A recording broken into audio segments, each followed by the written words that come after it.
What's up, y'all? This is Jamie Jones from the group All for One, and I am Third Culture.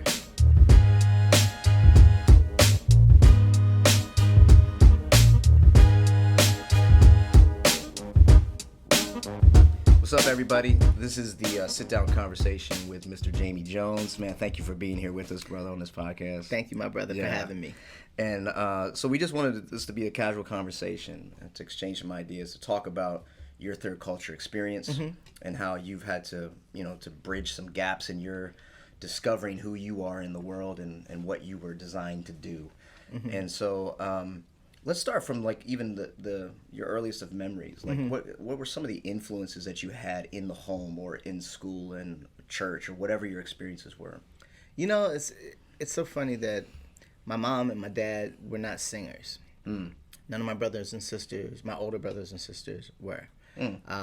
But in our home, we had a lot of music. Okay. My mom loved gospel. She loved Motown. She loved, 60s soul.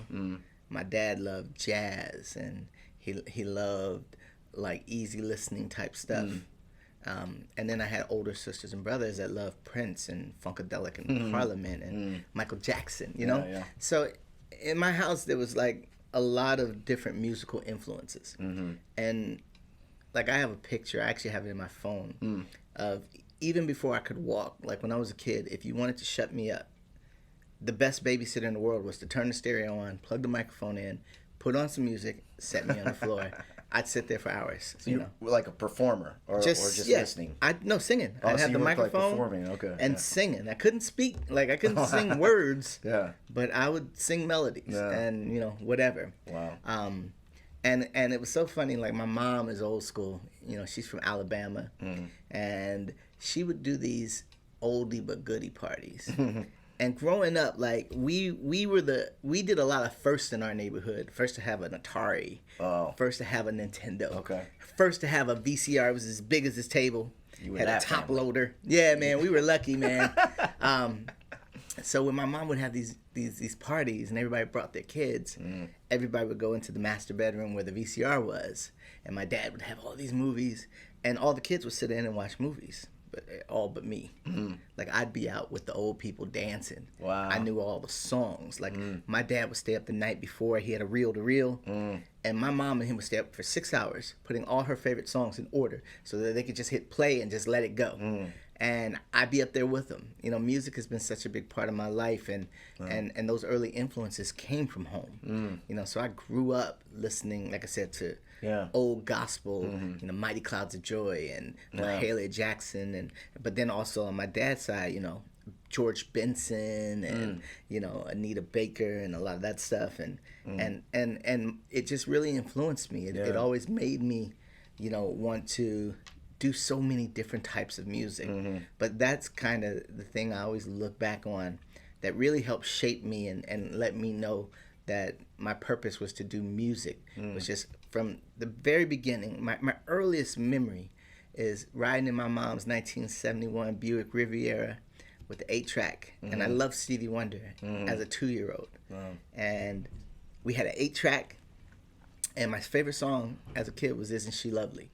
Still today. Yeah. And you'd have to, it was on program 4. Yeah. So you'd have to listen to program 3 for like 10 minutes. Right. And then go to 4 before you could hear it. And I was this 2-year-old, we didn't have no car seats. You were lucky to have a seatbelt. Right. Singing my lungs out, coming from family in Compton in South Central LA, going home, singing the song. And they knew they had to keep playing it in order for me to be cool. You know what I'm saying? Yeah, so wow. Music has just been such a huge part of my life, and it's been something that was identified to me at a very early age that was my purpose. Yeah. Well, let's fast forward then a little bit, like how, because you started with All for One like around 17. So how did that start? What was the open door there? The thing is, and this is what I tell every singer who I give advice to. So I'm from a place called Palmdale, which is about an hour north of Los Angeles. And I made the rounds. Everyone in that valley knew me because I sang at funerals, weddings. I did a couple bar mitzvahs, had no clue what they were. Birthday parties, pep rallies, talent shows, fashion shows. anything. I sang everywhere. Yeah. If I was at a coffee shop, if I was at the grocery store and someone was like, "Oh, that's Lil Jamie, sing something," I sang. Wow.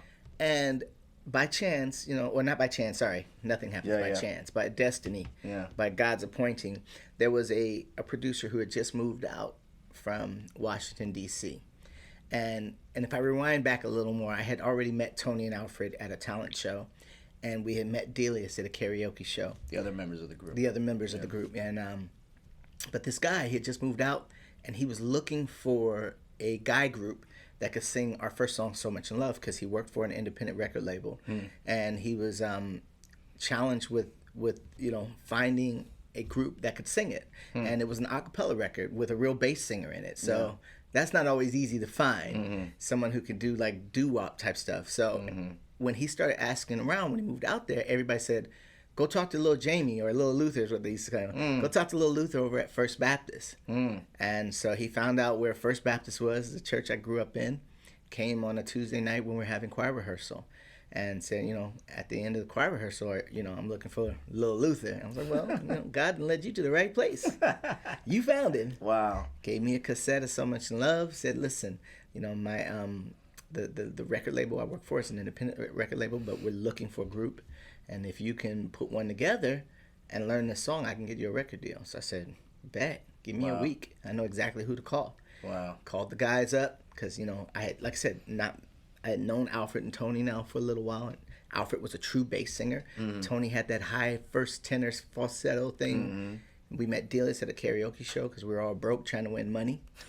And, and he had that thicker voice than mine. It was a nice contrast between the two of us, Yeah. And we went to Six Flags Magic Mountain for the day. We walked around that whole park, man, singing this song all day. On the tram, getting into the park, at the bathroom, at the food court, and every line, on the tram, going back to the car, like all day we just sang this record. And got a audition. A couple days later, got contracts on the spot. The rest is history. It was 25 years ago. Wow. So move forward a little bit more. Which song was it? I Swear they got the Grammy? I Swear was the one that got the Grammy. Yeah. Okay. Who produced that? So it was produced by David Foster. David Foster. Yeah. Talk about that experience, man, because David Foster's a legend, man. He's a legend, and you know what was a trip was? I didn't know who he was. Okay. Because, listen, in my house, I didn't grow up with a lot of like rock and pop music. I had to hear that at my friend's house up the street. Okay. If it wasn't R&B, gospel, jazz, or funk, we didn't really listen to it. Okay. So I wasn't too familiar with his work. And what had happened was, a little earlier, right before we did I Swear, he had actually produced a song I wrote called Old Girl. And I had found out then who he was. And they were like, yeah, this guy, he did like I Will Always Love You for Whitney Houston. But he even did like After the Love Is Gone for Earth, Wind, and Fire. That was his big hit that he actually produced and wrote. And when they just started to tell me of all the records this guy had been on, I was just nervous, like super nervous. And so we worked together on the song Old Girl, and it worked out. And then literally our album was actually finished. And I Swear wasn't on it. It was in mastering. Wow. And Doug Morris, who at the time was the president of Atlantic Records, called us into his office. He was in L.A., so we went to his L.A. office, and he plays us this country song. And he's like, what do y'all think of this record? I'm like, it's country. Like, we're R&B. Like, why would you even play that for us, Right. He's like, because I want you to record it. And everybody was like, okay, except for me. I was like, yeah, how is this country record going to work with an R&B record? We're an R&B group. And So Much in Love was number 4 on Billboard with a bullet. It was about to go number 1. Wow. Or it was on its way. It was almost at 4. It wasn't 4 yet. And he said, listen, I believe this record is not only a number 1 country song, but it's pop. It's crossed over to the pop charts. And in the 90s, that had never really happened. And he was like, I know if you guys sing the song, it'll be number 1, and I'll get David Foster to do it, because remember what he did for Whitney Houston. So I was like, okay, all right, let's try it out. And went to his house. So you recorded at David Foster's house? At his house, because he had the dopest studio at his house. Like, it was crazy, and he was telling me that Michael Jackson had just been there working. And Whitney Houston and Barbra Streisand, and so It was cool. Wow. And they were right, man. We put that thing out, and in 5 weeks, well, first off, So Much Love was number 4 with a bullet on its way to number 1. But they wanted to make sure that we could make the Grammy cutoff so that I Swear could hopefully get nominated. Wow. So they pulled So Much Love, which was, like I said, A risk. on its way up to number 1. Yeah. But they knew that radio stations wouldn't play 2 songs by the same artist. Wow. So they pulled it. They put out I Swear. 5 weeks later, it went number 1 and stayed number 1 for 11 weeks. We tied with Elvis Presley for the 3rd longest number 1 in Billboard history at the time. Come on, man. And it's been amazing. Dude, that's some major history, man. Because I remember as clear as day, being in high school and playing that record and just loving what you guys did, listening through your album, reading back in the day when you would read the jacket, yeah, and man, you could read the credits, yeah, and see man, all that stuff, man. And so it's so cool to actually just sit here with you, but also to hear, that even after all these years, like, thank you, brother. You have a place in history, bro, and it's so cool, man. Everybody wants to make their mark on the world, and I'm just so blessed and thankful that God has allowed us to do that. Yeah, absolutely. Well, along with the music, I remember in one conversation I was having with you, how you even you kind of said, like, in this industry you're going to hear no more than you hear yes. Yeah. And so, and I think that's such a profound truth, regardless of the industry. Yeah. And talk about kind of, finding your place in the world, regardless of what industry you're in, finding your place in the world of trying to live a meaningful life, trying to find your significance, trying to discover your uniqueness, who you are. We don't like to hear no. Right. It's not a fun thing. We don't like to be turned down. We don't like to be rejected. In fact, we try to mitigate that as much as possible. So talk about, like, the importance that you've experienced in having to deal with that and not lose your identity, but allow it to actually shape and form your identity, instead of feeling like every no is taking a piece of your soul away from you, destroying you. It's like, but how can you lean into that obstacle and have it become the way for you? Right. Yeah. First thing I would say is choice. Yeah. I tell my kids that everything that happens in life to us happens because of a choice that we've made at some point or another. Responsibility. Yeah. Yeah. Here's the thing. The most important thing in life is to figure out what's your passion. I believe that God has given every one of us a talent. And that talent doesn't necessarily mean a musical gift or an actor. It could be a talent to be a communicator, an accountant, a lawyer, a mother, a father, a homemaker. I just feel like there's something inside of each and every one of us that we have to figure out what it is, because that's our passion. And when you're passionate about something, you will chase it with reckless abandonment. I knew from an early age my passion was music. And the thing is, in the journey of life, a lot of people are very opinionated. And a lot of times those opinionated people are people in places, high up. And in the music business especially, that's the case, because the music, one thing I tell a lot of artists I work with about music is one of the only industries where there's no right or wrong. It's not like when you're driving a car and you see a red light and you know that means stop. If you go through that red light, you are wrong, 100%. But with music, like, you could like gospel and I could like hip hop. Doesn't make either one of us wrong. It just makes us different.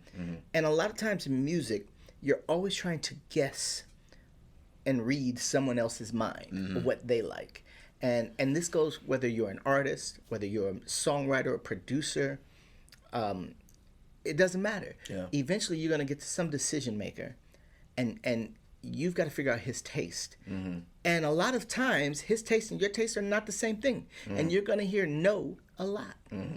But you've got to learn to develop thick skin. And I think this is just in life. Because in life you run into a lot of people who feel like you should be this way, that you should do this, or that life should work this way. And the thing is, they're not God. It's not Yeah. up to them to say yeah. that life should work this way or whatever. But at the end of the day, if they're in a position where, you know, they're in charge, then they can make the rules for their company or for whatever it is that they're running, that things are going to work this way. Mm-hmm. But what I've had to learn, and this even before I got a record deal, I started competing in talent shows when I was 5 years old. Mm-hmm. So by the time I got to 17, I was a veteran. Yeah. I had already had, and I put these in quotes, 5 record deals. Mm-hmm. My name had been published in magazines, including Billboard, that I was signed to this label. I never even heard of him. Mm-hmm. Met a guy one time, and now he's, you know, doing interviews saying I'm signed to him. When I first got my record deal, my parents didn't even believe I had a record deal. They didn't believe it till they heard the song on the radio. And I'm saying all of this to say that in my journey, I've heard no everywhere. No, no, no. At first, it used to sting. Yeah. Like, it hurt. Yeah, yeah. But then I had to realize that it's just a word. It is just, it's not a knife. It's not a bat that somebody's hitting you over the head with. Yeah. Eventually, I knew that if I stayed true to who I am, Yeah. worked hard, and kept moving forward, eventually I would hear a yes. Yeah. And a story I love to tell all the time is Seinfeld. You know, this guy had this show. He had been trying to sell it everywhere. He got no's from everybody, including NBC, who eventually took the show. He had heard no 5 times from them. It wasn't until a whole regime change came that he actually heard yes. And when he finally got the show, the wall behind him, he had every letter, every no, every rejection letter framed and behind him. Wow. And the entire wall was covered with rejection letters. But yet he's sitting at a desk on NBC's lot with the most, with the biggest television show in television history. Yeah, yeah. Absolutely. But he had all those rejections. But eventually, he found a yes. Yeah, yeah, yeah. And he followed his passion, and he never lost it. He never was led astray by the negativity that came towards him. Yeah. And to me, I just think whatever it is you do in life, you know, I'm sure you've experienced some no's in your life, right? Absolutely. Yeah, yeah. And I love that, you know, the using the failure as a motivation, because the way I've pictured it in my own life is that the failure just becomes it becomes the blocks that make up the foundation for your success. Like you can't build success without this failure. You can't. know, it's doing the work and learning your chops and discovering who you are. So as you're doing that, you're hearing no, no, no, no, because early in my life, it would crumble me. It would take me out, you know, as a kid, being an insecure kid, being a third culture kid, being unsure of who I was. It took me a long time to find out who I was.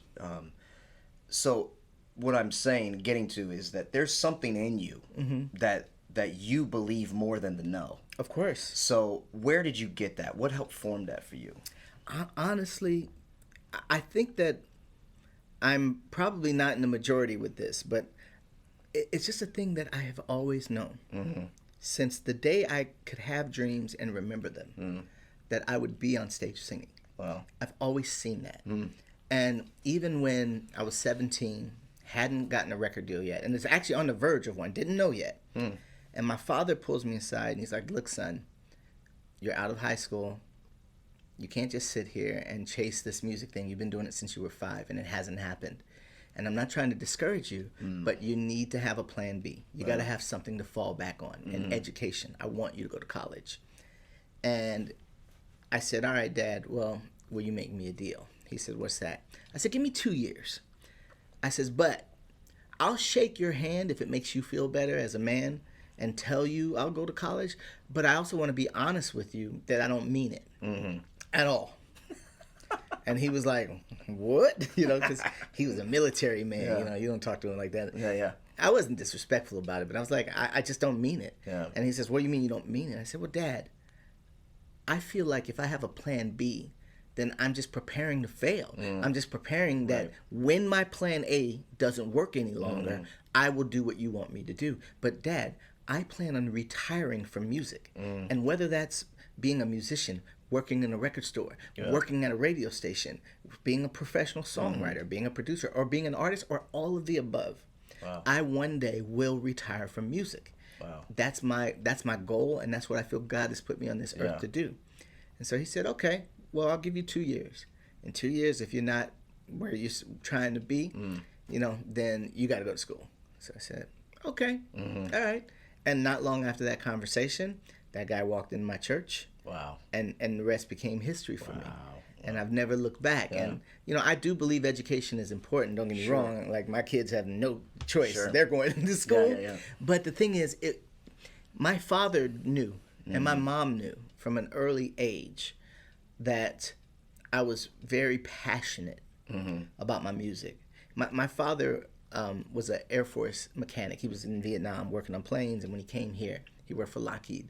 He loved building planes, working on them. That was his passion.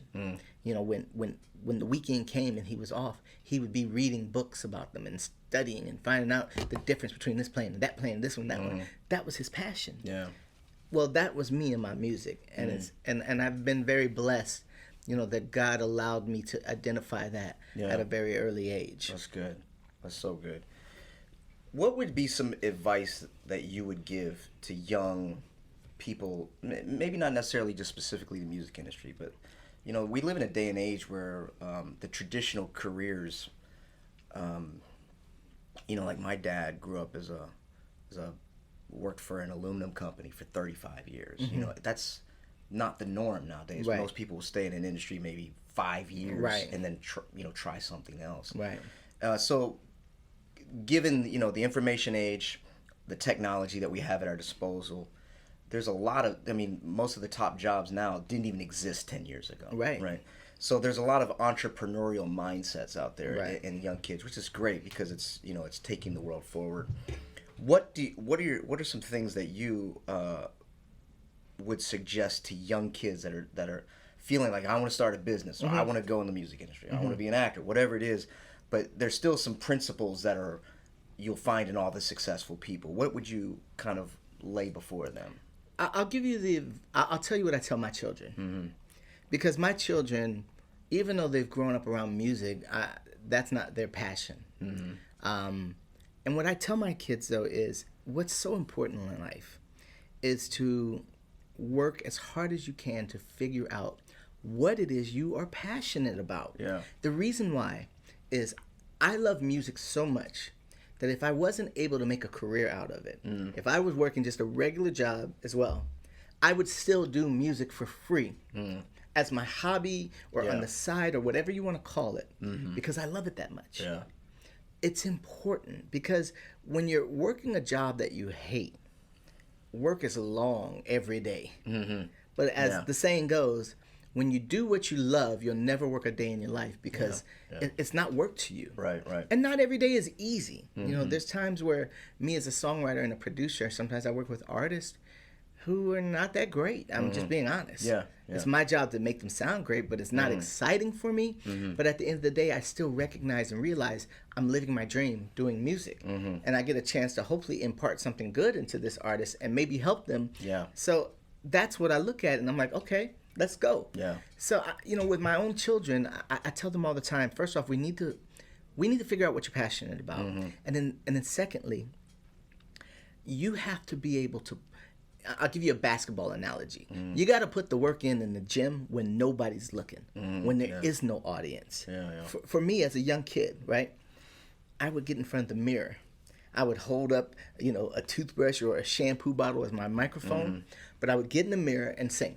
And I would memorize what my face looked like, because when I was, doing this in talent shows, it was as much about acting as it was about singing, right? Putting on a show. Yeah. But the thing is, I wouldn't know, like when I was trying to have my sly look, or I was trying to be, cute, or I was trying to be really serious. Yeah. You don't know what that is and looks like unless you actually get in the mirror and see for yourself. You know what I'm saying? So I would do that all the time. I would put the work in when nobody was looking, so that when I was in front of everybody who was looking, I was ready and polished. And I think in every field of life, if you're willing to work hard, because nothing in life is easy. Right. Everything is hard. That's right. But the thing is, the only reason you'll stay with something when it gets hard is because you care about it, if you're passionate about it. So the first step is just figuring it out, whether it's interning here or there, or talking to a lot of people, at your church or your school, where you can have other resources of people who are doing some amazing things, and just kind of talking to them and finding out, what is it that you like about, teaching, or what is it you like about coaching, or whatever it is. Yeah. And then trying to figure out if you like those things, so that you can figure out what you're passionate about. Because, like I said, the one thing that never fails is life eventually gets hard. Yeah. Things get hard. That's right. You know, and as you said, man, there are new jobs that weren't even thought of that are now major industries, but 10 years ago didn't even exist. Right. And it's really important to educate yourself and to make sure that you put that work in when no one is looking, so that you don't get left behind. So whether it is, getting your education and really, focusing on whatever degree it is that you're going after, or if it's being in the entertainment industry, or if it's, being in ministry, whatever it is, you can't just go into it blindly thinking that, hey, I like this, so I'm going to succeed. Yeah. Don't work that way. Right. You got to put that work in the gym when nobody's looking. Boom. Yeah. So you mentioned your kids, and I want to talk about because of your stage of life too. Like you've discovered who you are. You've walked in that for a while, made a career out of it, made a great life, and now you're starting to help these 3 young men of yours. And as a young father myself, like, what are some? Because one of the things that we love about you and Hannah is just meeting your young boys, man. I mean, they're so respectful. They're so thank you, man. Present. They're just so they handle themselves and carry themselves extremely well. I mean, they're just like mature young men, and it's just and that doesn't just happen. That's a lot of intentionality. And so, like, what are some things that you would say as a parent? Like, what are some things that have worked well for you, or maybe even some things that are like, hey, we tried this, but things that didn't work well. Right. It's so funny because my dad was Air Force, and he was, even once he was out of the Air Force, he was a very disciplined man, very strict. You had to follow his rules, and there was a lot of discipline as well as love. The one thing I learned as an adult and a father is it takes as much love to discipline as it does to love. That's good. Yeah. And the reason you have to be able to discipline is because you love. Yeah. My family has, and I mean my side of the family, growing up, my brothers, my sisters, my aunts, my uncles, like, we've gone through a lot of struggles, a lot of drugs and alcohol struggles. And I've seen firsthand how harsh the world's judgment can be. And it was always so important to me, including because, my father, he was a great man, but he was also an alcoholic until I was 16. And there was just a lot that I saw growing up. And then once I finally made it and I get married and I start having children, I realized that my children are going to have opportunities that I never had. They're going to be a lot more sheltered than I ever was. Because, I was out there, man. I was driving at 12 years old. Like, my dad would give me responsibilities at 15 when I had my learner's permit, and he was working for Lockheed, and he literally would leave on a Monday on a blacked out plane with no windows. He was working on a top secret airplane, and he would come home Friday, and he knew my mom wasn't good with money. And I was 15 with a learner's permit. He would sit me down Sunday night, hand me the checkbook. He'd write out all the checks, give me all the bills. Here's the one for the electricity. Here's the gas. Here's the phone. And I would go pay all the bills and go grocery shopping. And because I grew up a lot faster than my kids. And I knew, and my wife knew that, our kids are just growing up a lot differently than all of our kids are, than we did. But at the same time, I didn't want my kids to be spoiled. I didn't want them to be entitled, which I think a lot of kids are, whether you're come from an entertainer's family or not. Technology makes people lazy because technology makes things more convenient, but convenience means I ain't got to get up, or Right. I don't have to go outside anymore.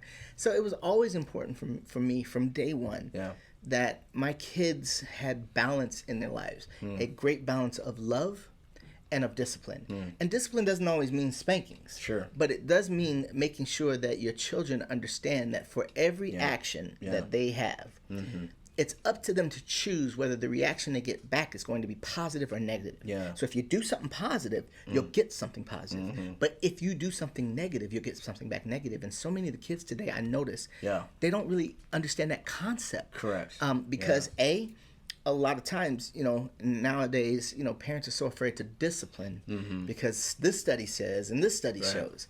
But our children are a lot more out of control, in my opinion, now than they were when I was a kid.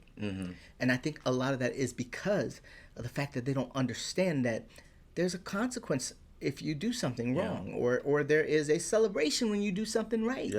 And then the other thing too was I noticed that when my kids were young, and my kids all played basketball at the rec league and all that stuff. And then some of the parents want to make sure that every kid got a trophy when they played. And they're participating. I was against that. And the parents were looking at me sideways. I was like, listen, I started competing in talent shows when I was 5 years old. It took me losing to say I'll never lose again. Good for you. And when I did say that, that's when I started getting in the mirror, practicing. That's when I started learning more songs, learning how to dance and get everything down, so that the next time I went to that talent show, that I didn't have the same outcome I had before, because I remember what happened before. I lost. I needed that loss to shape me into who I am now. So one thing I am very proud of with my children is that between my wife and I, there was always a healthy balance of love and a healthy balance of discipline. That's good. Because the world is going to be so much harsher than my house. And now that my oldest is 21, in his last year of college, he's going to be getting out into the world. And I need to know that as a father, as a Christian, and that I've prepared him. That if I'm not there, if I'm on the road somewhere, or I am, I might just be home sleeping. I don't know. And if he's in a situation, I feel confident and comfortable now knowing he knows how to handle himself. He is respectful. As a black man, I've had to have the talk with him and my other kids, as well as dealing with police officers, because even though I have a lot of friends who are police officers and I love and respect them, there can always be a bad apple in every bunch. And sometimes if you come up on someone, and it's happened a lot with black children recently, is sometimes the police comes and they got a little too much mouth on them, and they're being extremely disrespectful, and then things happen. Now, I'm not saying that's the case every time, but in a lot of times I've looked, that's what has happened. And it's important for me to make sure that in every area of their lives that I have prepared them, that they are ready to take the responsibility, that they are respectful to their elders, that they treat their mama well, that they treat me with respect, that they respect themselves, that they work hard. And so I thank you. I appreciate your kind words about my children, Absolutely. man. And I'm, and I think what I'm grabbing from that is that and what I've kind of been trying to rear our son in is this personal responsibility, and that you are responsible for the fruit of your life, no one else. And even though others can contribute, you have the choice of who you're going to pull from and learn from, and keep this message, because that's what, even at the heart of third culture, right? Is culture is not so much, I say this, that culture is not so much what you're given, it's what you create. And you have the choice of what you integrate into your culture, and you make this a part of your life. Right? So like even with the participation trophies, man, I tell you, I remembered a couple months ago, I was we were in my boy's room, and he says, he was cleaning, he says, he has all his trophies there, from like T-balls or whatever it is, and he's like, Daddy, you want these, you want to have these trophies? And I was like, no, buddy, those are yours. He's like, well, they don't really mean anything. And I was like, whoa. I was like, what do you mean? He's 6. Right? And he's like, they don't really mean anything. And I was like, well, why don't they mean anything, buddy? He's like, they just give them to everybody. And he's like, so I'm like, even a 6-year-old he gets it, can differentiate from something he's earned and from something that's just given. Yes. And that, to me, that's the problem with the participation trophy culture or climate that we're in, is that you're giving a false response to their actions. Yes. Right. It does. You're saying this effort deserves this, and Yes. that's not accurate. It doesn't prepare our children. You know, the thing is, and I have to tell my children this, like, you know, my thing with that whole participation situation is, you know, when they get in school and they have a test, right? Are they going to automatically get an A because everybody in the room is taking the test? Right. No. Right. No. That ain't going to happen. Right. Before that test, you had to put in work behind the scenes. Right. You had to study. You had to pay attention in class. You had to put the work in. And then, once you put the work in and you get to that day when that teacher says, here's your test, you have 30 minutes or you have whatever, right? The outcome of that test is going to depend on the work that you put in. Right. But everybody don't just get a good grade because they're taking the test. Because they took it. Yeah. Right. Our kids have to be prepared for life. Yeah. And you know, and I hung out with you guys, and I give you guys props too, because you know, your little guy for a 6-year-old is very well behaved. He listens. He was a pleasure to just hang out with at the table and talk to, you know, and I always look at that too, because it's like, you know, it's hard, man. When these guys come out the womb, there is no manual taped to their feet. You know what I'm saying? We are all figuring it out as we go. Yeah. And you know, I took a lot of lessons that I learned as a kid and applied them to me being a parent. But then there were a lot of lessons I did learn as a kid that I didn't want to apply. You know, my daddy had a razor strap. You know, the kind you sharpen razors with. And there was a couple times I brought some bad grades in and he put that thing to work. Wow. And, you know, in today's climate, he'd be in jail. Right. So it's like, you know, I didn't need to borrow that exactly from him. Right. But there were a lot of the principles and the things that Feedback. I got from him. Yeah. That I feedback said, in that. of course. Well, listen, pain brings your memory back. That's right. In every kind of way, whether it's pain on your butt from that belt, or it's the pain of losing, or the pain of failure. You know, all of those things. I just, failure is so important in our lives. I think every time you fail, it gives you a piece of armor, right? Right. Yeah. Here's the shoulders. Here's the chest plate. Here's good, this. man. It's preparing you so that once you have your full suit of armor, you could go out into the world and win. Yeah. Because the failure is what teaches you what not to do the next time. Come on, man. That's good. No. You know. And I think, man, in this, we have, like, what I even refer to as, like, we have false environments that we live in because of technology and progress, right? We're sitting inside a sheltered place that has controlled air conditioning or heat if we need it, right? And, like, we're going to grocery stores to get our food. Right. We're not hunting to survive. Right. Like, we have, and if we're not careful, all this technology and progress that we have, we feel that is the norm. Right. And even though it is at your access, like, it does not take away the responsibility we all have to make our own way, right? Because everything, we're surrounded by miracles, man. Yes. Like the technology of recording sound, even the light bulb, right? Everything, like, it's just, there's a war fought to discover that. There's a war fought. And what we just think we're entitled to it and we deserve it and it should be here, and if something's wrong if it's not here, versus the gratitude of saying, wow, I have this, now what can I do with it? Right. You know, and so, like, with the feedback, like even, like, with social media, man, like, it's just it's a different day and age, and it doesn't make you something, but you can allow it to form you or thrust you in one way or the other. Right.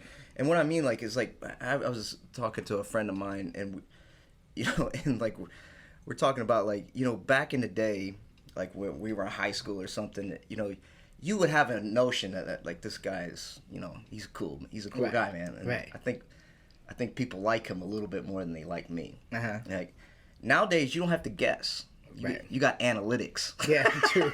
Yes. You can go to Instagram, you're like, no, people definitely like him much more than they like me. Right.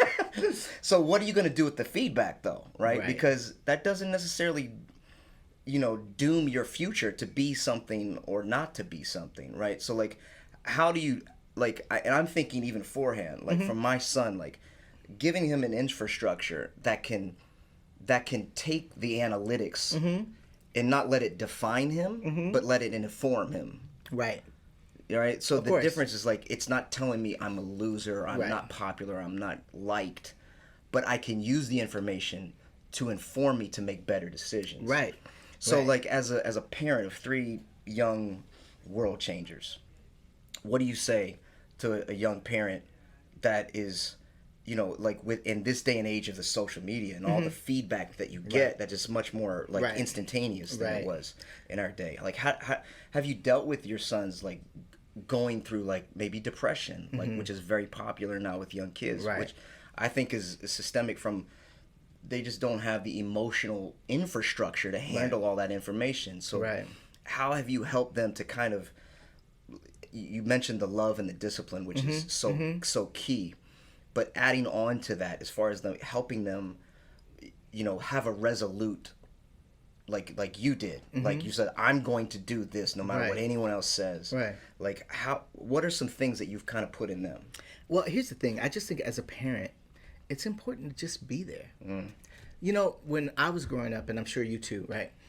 The generation before our generation thought that the TV was the devil because a lot of parents at that time would just turn the TV on and allow the TV to babysit your children, right? Yeah. Well, now it's social media. Social media is defining people and making them think, well, I either am if I'm liked and if I'm this and that and the other, or I'm not if I'm not, right? And it's just important for parents because, like I said, technology is ultimately about convenience, but convenience isn't always a good thing. Yeah. We have to actually be there and be in their lives and find out what's going on. But also, as you were saying, explain to them. So in the music business, let me give you this example. So a lot of record labels nowadays, let's say that you and I are working on your project, right? I'm working on your music. Okay. I'm developing you as my artist. Okay. And you are, in my eyes, man, just the dopest artist. I just think you're so talented and incredible. And I think your music is amazing. Well, thank you very much. It's the truth. So I go to these labels now and I'm like, yo, check out my artist, Vaughn. Like this kid, man, he plays multiple instruments, which you do. He's an amazing singer. He's an amazing songwriter. I mean, his pen is just off the charts, right? And I play it for them, and they all say, "You're right. He's really dope. He's really talented." And then the next question out of their mouth is, "So what are his socials?" So now we have to go on. We go to your Instagram, we go to your Twitter, and we go to your Facebook, and they want to see your numbers because for some reason in their mind, they equate success with those numbers. But yet, there has not been one study that shows. At Von Thompson Jr. That's right. There hasn't been one study yet that shows that if you have 1 million followers, Right. that you'll have 1 million in sales. That's right. Yeah. Because those numbers don't correlate. Yeah. The thing is just realizing it's just a tool. Yeah. Right? The thing That's is good. Yeah. that tool doesn't give you talent. You have to understand and know that it has its place, right? And you have to put it in its place. But the problem is, you know, a lot of these lessons that I'm talking about now are things that come with age. Come with time in the game. And in the game, I mean in the game of life. Sure. Right? Sure. You learn these things. Yeah. But when you're young and you have a young mind, you haven't learned these things yet. It's just like my dad would say stuff to me like, "Oh, you'll understand when you're older." I used to think that was just an excuse not to deal with whatever we were talking about. But then once I got older and I understood, I actually had a conversation with him when my kids were, I think, 2 and 3. And I was like, "You know, you used to say I'll understand when I'm older when we talk about this and that." I understand now. Yeah. It was true. Like he wasn't lying. Yeah. And kids don't know that they don't know. No. Yeah. So it's up to us to be involved in their lives and to know if something ain't right. If they come in the house and they're super down or they're not talking to you, they're not responding to you the same way, you got to kind of keep an eye and know that. But the only way you'll know that is through relationship and not allowing the computer, the television, the video games, and everything else to babysit and raise your children. Yeah. You know, You have the responsibility on you that have end to teach them about responsibility. It's as simple as that, honestly. Yeah. I think, and I'm not going to say that that's going to stop those things from happening because those things can still happen, right? But at the end of the day, what I do think, having that relationship with your children and being in their lives and being active in their lives, what it will do is it will allow you, because you have a relationship with them, to recognize when something ain't right and to hopefully deal with it early on. You know, that's good, I just think so many people now, man, everybody, They miss it. well, Yeah. listen, you know, you and I were talking the other day of just the cost of living here in Northern California. Yeah, right. Like, you got to work your tail off just to make it. Right. And life is hard. It ain't easy. Right. And a lot of parents are doing all that they can, and Sure, I just to commend keep them ahead. for that. Right. But then at the same time, we're also talking about your children's lives. Yeah. We're also talking There's about there's a cost to every decision that you There make. is. You know, is it for advancing your career, putting bread on the table, Or getting to the next level, or focusing on your children, helping them learn the responsibility, learn the ways of the world. That's some good stuff. you know, there's an acronym for the Bible, you know, the basic instructions before leaving Earth, right? That I've always loved. Yeah. But I just think, I don't have an acronym for it. But it's up to us, for our children, to make sure that we give them the basic instructions that they need before they leave our house. That's good, man. You know what I'm saying? That's deep. So that Yeah. they can make it on their own. Wow. And that's our job. Man. They didn't ask to come here. Like, they, Yeah. you know what I'm Right, saying? right. They had nothing to do with that. Yeah. Now, maybe Marvin Gaye and a little wine, but they didn't have nothing to do with That's that. right. So, but once they get here, it's not their responsibility to figure out how to be adults. That's so good, man. It's up to us to make sure they're getting A's in the classroom of life. I'm taking notes, brother. I'm taking notes, man. Thank you for sharing your time and your wisdom. Before you leave, I want to just have some fun questions, maybe All some right. quick hitters. Let's go. Like, what is work in the music industry? What are some of the most memorable moments or collaborations of your career? Probably one of them is singing at the Grammys, man. I was a nervous What year was that? wreck. So in '94, when we won for I Swear, Wow. they had us do a live duet with John Michael Montgomery, who's the country Yeah. artist who also did Right. it. And so I remember we were at rehearsal, and I'm like, all right, listen, John, when we get to that last hook, you sing I Swear, I'm going to come in by the moon and stars, and then you're going to do I'll Be There. Dills is going to do his ad-lib. I'm directing like it's a choir, right? Yeah. As soon as we get on stage live, I look in that front row. There's Clive Davis. There's Luther. There's Whitney, Prince. Man, I froze. I sang all of his parts. If you look at the video, right, he'd be like, Yeah. I swear, if you just let me sing this song. he was so frustrated. We got backstage. I was like, bro, I'm like so sorry. I don't know what happened, but I'll never forget that. It was a lot of fun. Wow, singing at the Grammys Yeah, man. and winning. Yeah, man. You're in an elite crew, man. Because like, you look at everyone who's been in that game of music. Just to be Grammy nominated is a small community. It is. And It then is. even a smaller community still is a winner. You know, I so mean, like, wow. It's crazy. It's man. amazing, It's man. a blessing, man. I never take it for granted. Yeah, that's so cool. What would be the dream collaboration for you? And let's make it more than one, just to Okay. have fun with it. It could either be, you know, Past, past and present, whatever. I mean, of course, like if I could have ever sang with Prince, Donny Hathaway, like that would have been amazing. Now, Yeah. I will say this. I did get a chance to work with Stevie. Wow. And that was amazing. He had a friend of his named Mesa, who's an incredible singer. He had been promising for 20 years he would write her a song. And so I was at his house one day because our kids grew up together. And he says to me, Jamie, don't you do production? Didn't you do Wayne Brady stuff? I said, yeah, me and my team did it. He said, I need you to help me with something. I said, anything? He's like, well, it's a good friend of mine. Her name is Mesa. I've been promising I'm going to do it. I just don't have time. So can you produce it? But do it at my studio. I want to keep an eye on things. I was like, bet.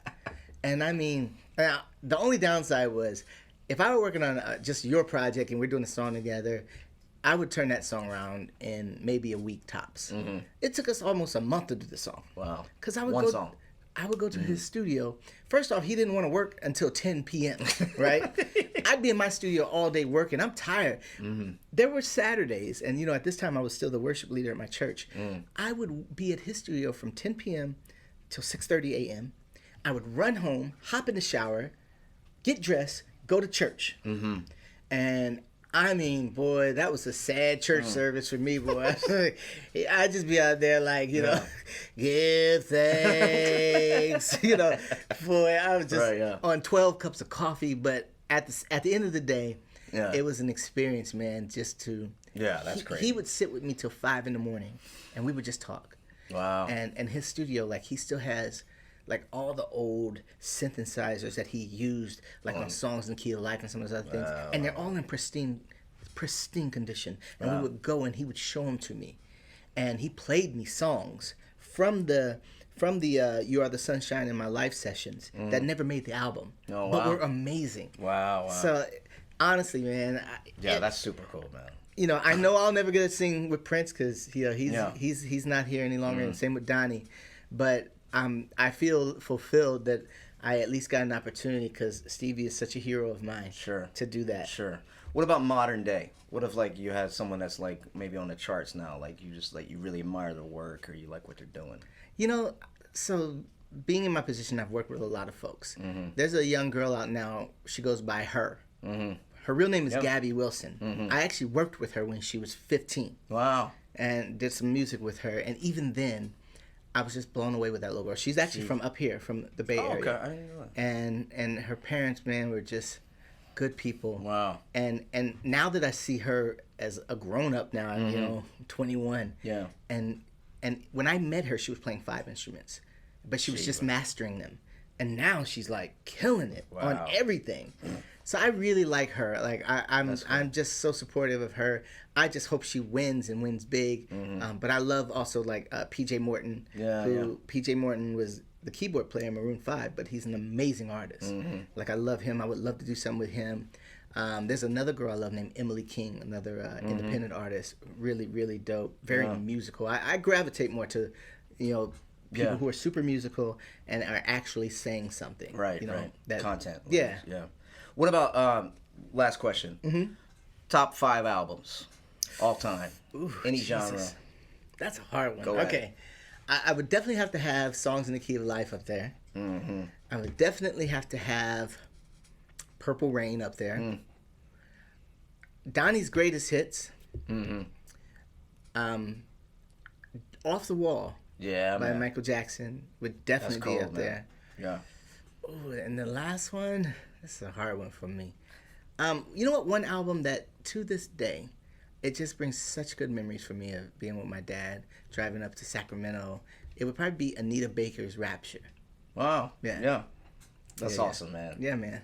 Well, Jamie, I don't want to take your whole day, man, but I just want to say thank you for the time to be here on the podcast. Thank you for having me. Thank you even on a larger scale just for your friendship over the years, man. You're a rich relationship in our lives, and we love you and Hannah, and I'm just excited to see what's next. Maybe that'll be the last question then, instead of the album one. What's next for Jamie? What's Few things, man. Well, first off, let me just say thank you to you, man. Yeah. I mean, you know, you and Irene are an amazing couple, man, and I just wish God's best for everything you guys put your hands to. And thank you, man. And it's been a blessing having you guys as friends. Yeah, thank you. And I guess, you know, the things next for me is, I've been working on a solo album for a while. Yeah, man. It's just I've been so busy working on other people's stuff. I just haven't taken the time to finish my stuff. Yeah. And then this year, you know, we are celebrating our 25th anniversary, and the year's almost over. And I've actually been working on some new music for All for One. So I'm really rushing because I want to get it out this year while it is the actual 25th anniversary. So hopefully that'll be coming out. And then just from a production standpoint, you know, I'm always working. I love working with other artists and that whole thing. So you know, a lot of stuff that way too. We'll be on the lookout for it, bro. That's what's up. Well, man, Jamie Jones, I love you, buddy. Hey, love you too, brother. Thank you for having me. We'll have you again, man. Hey, man, that's right. I can't wait. All right, thank you. Thank you guys for watching.